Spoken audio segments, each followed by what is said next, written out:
juicio, esto es juicio mío, una filosofía de señoritos, y naturalmente para las clases acomodadas tienen asegurado pues un bienestar académico. El krausismo, como hemos mencionado con anterioridad, es una filosofía que se fundamenta en la empatía emocional entre el profesor y los discípulos, de tal manera que, como el propio Sánchez Tortosa advierte, el profesor queda convertido en una especie de sacerdote laico, en un cura laico, en un sacerdote secular, es decir, volvemos de nuevo a la inversión teológica de la que hablaba Bueno.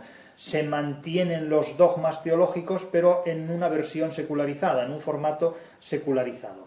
Claro, la Institución Libre de Enseñanza, que se funda en 1876 y empieza en el curso, como aquí menciona Tortosa, del 29 de octubre de ese año, pues claro, naturalmente se caracteriza por ese sacerdocio laico. Entonces, claro, cito a Tortosa, en la página 262 dice José Sánchez Tortosa: habiendo nacido la Institución Libre de Enseñanza como proyecto de una universidad libre, acaba convirtiéndose en escuela privada de primera y segunda enseñanza y de formación de profesores. Es decir, aparentemente es libre, pero en realidad es de un elitismo y de una privacidad, exageradísimas.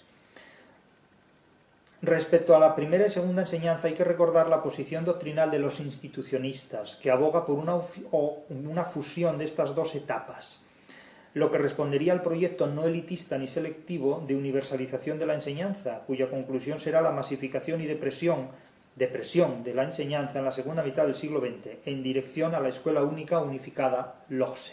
Es decir, todo el mundo igual de ignorante. Es la universalización de la ignorancia.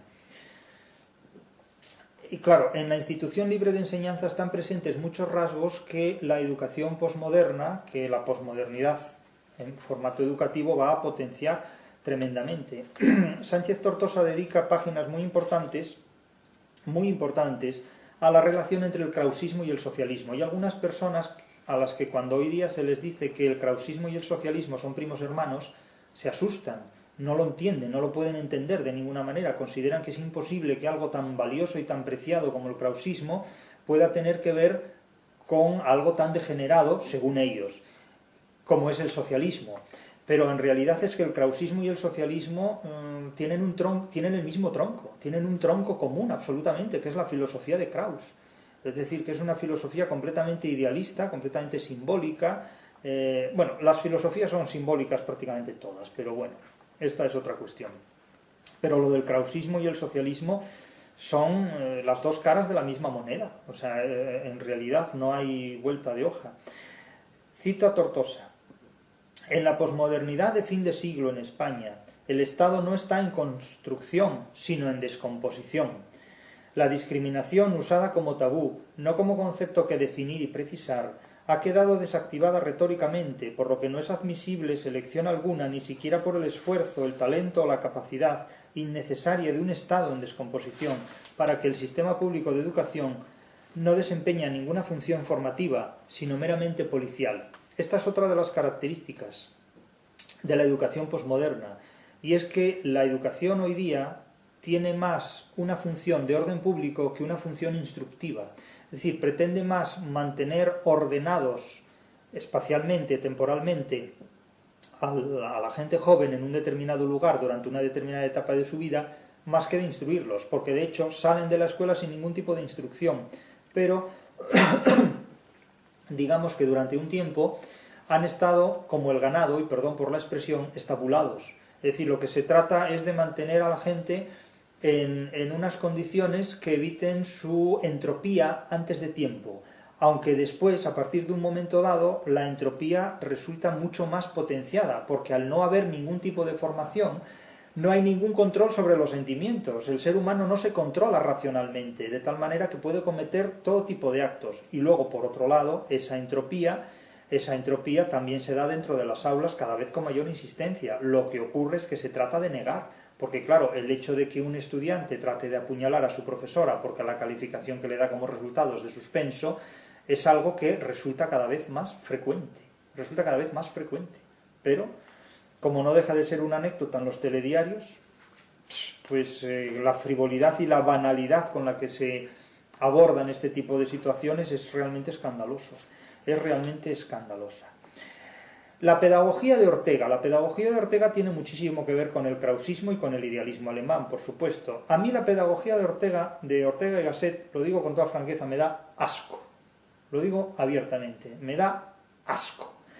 Todas estas generaciones de profesores que quienes tienen mi edad hemos tenido en las universidades, que eran completamente orteguianos y que hoy día siguen siéndolo todavía, a mí en buena medida, no diré que ellos me dan asco, que también en parte, pero vamos, el que me da asco sobre todo es Ortega y Gasset hablando de educación. Me resulta repugnante.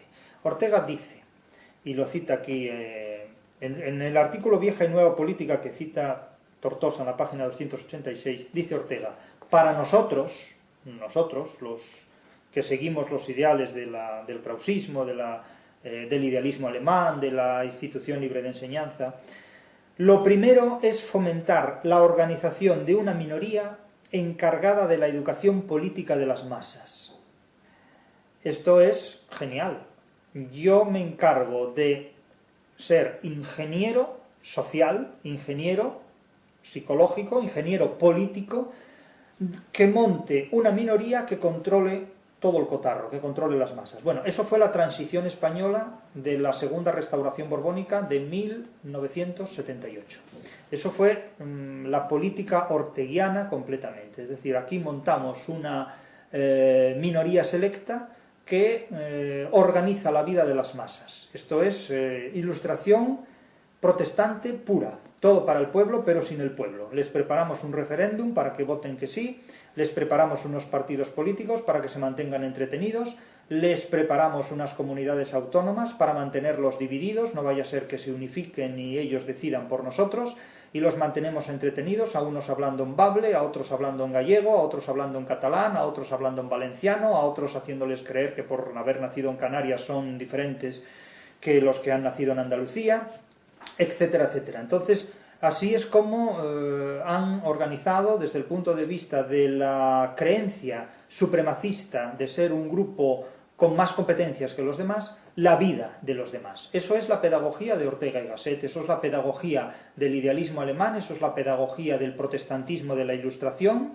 esa es la pedagogía posmoderna y esa es la pedagogía de la democracia española instaurada con la segunda restauración borbónica en 1978.